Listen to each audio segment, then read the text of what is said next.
What's up, Grip Nation? Ian here again from Grypmat, and this week we're going to learn how to replace an outer tie rod on your vehicle as well as an engine mount. And who better to teach us how to do that than Rocco at his Rocco's Garage. So we're going to head on over there, learn a thing or two from him, and yeah, I'm excited to learn with you guys. So let's go replace some outer tie rods.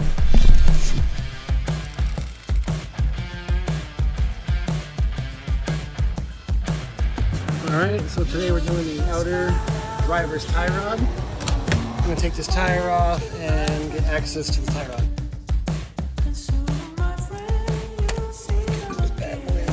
This is the outer tie rod right here, and that's the inner tie rod. And we have play right here at the ball joint of the tie rod.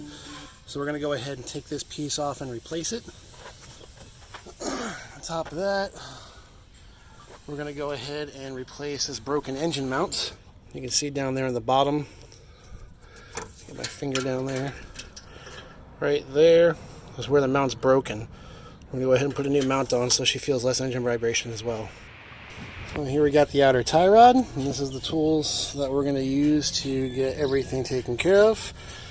I got my 3/8 impact, diagonal cutters, I got a hammer, 19mm open-end wrench, and this is to help me get the tie rod off the steering knuckle. So first thing we want to do is we want to crack this loose, and if I remember correctly, it's going to be this way.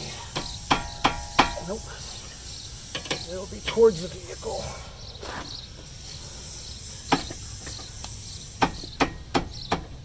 There we go. You just want to crack that loose. And then just put it snug, because that's kind of where we're going. This right here is our memory marker right here. And after we're done with this vehicle will need to be aligned. We'll get an eyeball close, but can't really do alignments out here in the field doing mobile calls.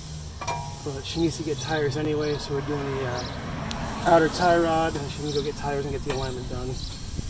Help her out a little bit here. Got that off. This is a 17. Oh wow, it wasn't even that tight. Oh sweet. And we didn't even need to use my special tool to take this apart. Awesome. Alright, so now that this is dropped down, which makes this job very easy, you want to go ahead and you want to unscrew this and count the turns, because we have to put them back on. So 1, 2, 3, 4, 5, 6, 8, 9, 10, 11, 12, 13, 14, 15, 16, 16 turns. Alright, so now we got the outer tie rod removed. Let's go ahead and get the new outer tie rod here. So here we have the new outer tie rod. You can see this joint is much stiffer as opposed to this one right here, which moves around a whole lot. This one's a little worn out. It's got a little bit of play in it. So we'll take the new castle nut off. And we'll go ahead and put this on, 16 turns. Back on. 1, 2, 3, 4, 5, 6, 7, 8, 9, 10, 11, 12, 13, 14, 15, 16. 16. And let's go ahead and wipe that off first. Get all that old grease off. And let's go ahead and get this one on.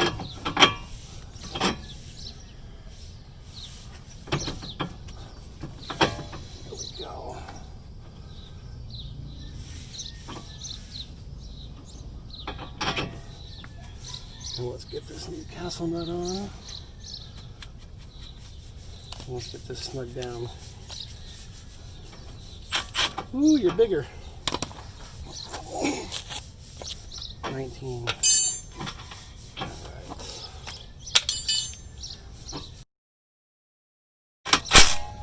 All right. And you can see we got the castle nut lined up.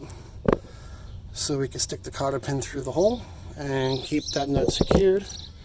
Let's go ahead and get that little cotter pin installed.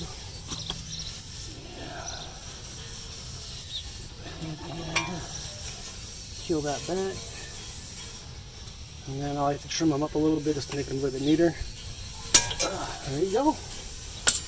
Now we can go ahead and put the tire back on, and we'll adjust the tie rod out and make sure this wheel is as straight as we can be, so the client can go ahead and get it aligned.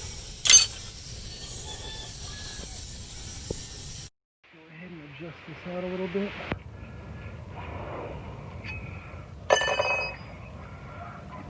A pair of pliers here to grab the inner tie rod, and we're going to move the tie rod.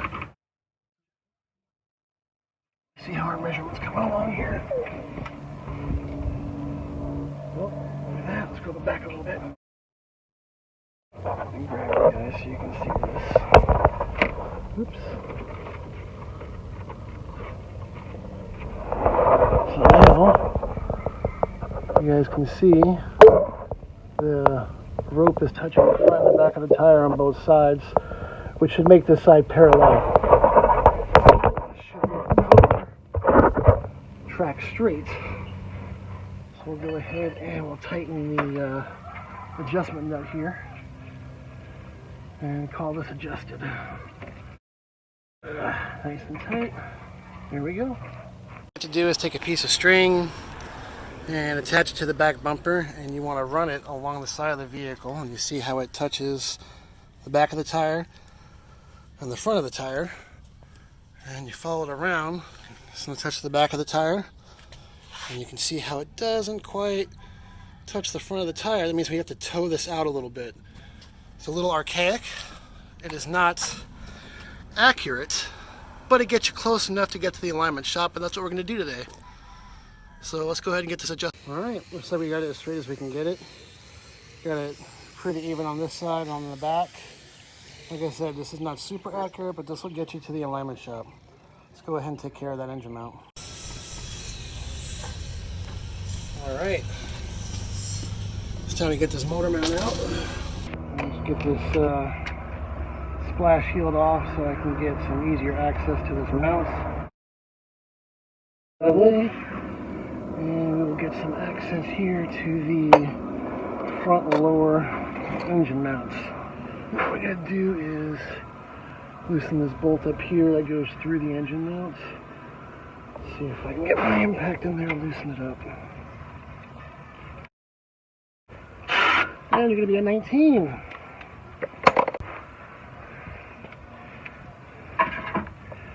Let's go ahead and get my hand tools. It's pretty tight. Alright, let's see if we can bust this baby loose. There we go. Sometimes you just need a little more leverage. Let's throw the ratchet back on. Should come right out.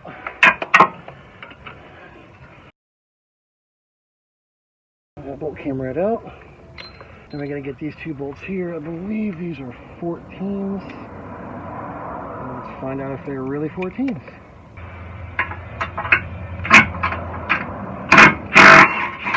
$17.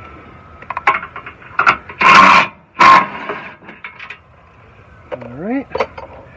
Now we got those bolts out.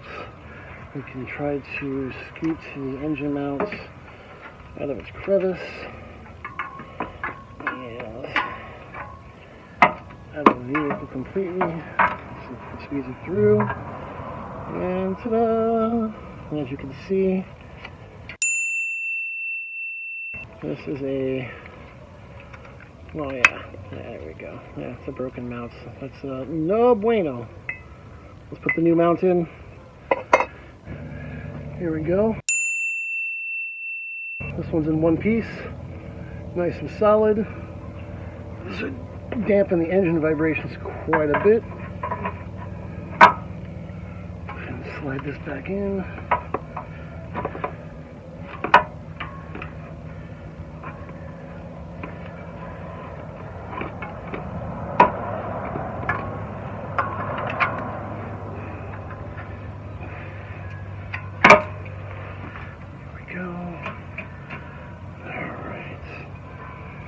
I suspect we're going to have to lift the engine up to get the long cross bolt in there. Let's get these bottom ones started first and see where we're at.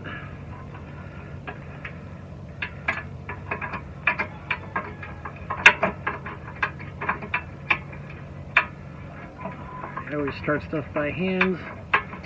That way you don't wind up cross-threading anything, because cross-threading definitely messes up a good day.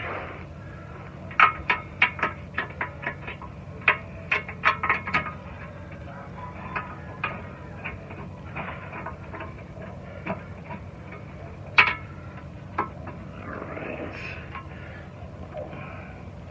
Am I strong enough? No way. No way am I strong enough. Alright, let's see if I can grab a pry bar and do it the archaic way. So, I gotta put that bolt in, and what I'm gonna do is I'm gonna pry. Oops, sorry. We're gonna pry right here between the frame and the mount for this engine. Just enough so I can get the bolt through all the way. If that doesn't work, I'll pull out my jack. Two hands in here.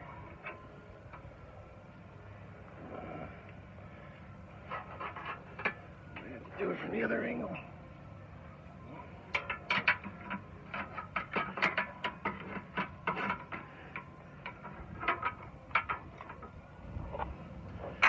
Let's see here. Oh, look at that. Got it in. Sweet. Go ahead and get this bad boy started. Like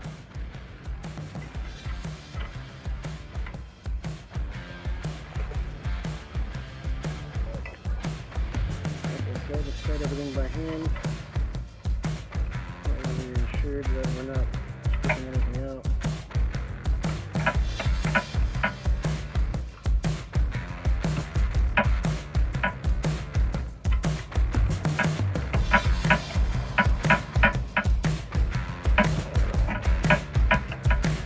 Started by hand. Now this bolt right here has a little arm on it, so it's going to hit a piece of metal and it's not going to move, which is going to be awesome, so I can tighten it up. Now that I have all my bolts started, let's go ahead and snug down the bottom first. There we go. Engine mount is in. Everything's snugged up. I'll put the splash shield back on and we're good to go. There you have it again, another week and another time where I'm impressed that I actually think I could do that. So replacing an outer tie rod, not as big of a deal as one would think, so I encourage you to give it a shot if you think you're up to the task. Same thing with the engine mounts. But regardless, we're here every single week uploading new videos like this, so be sure to subscribe below, and we can't wait to see you next week. See ya.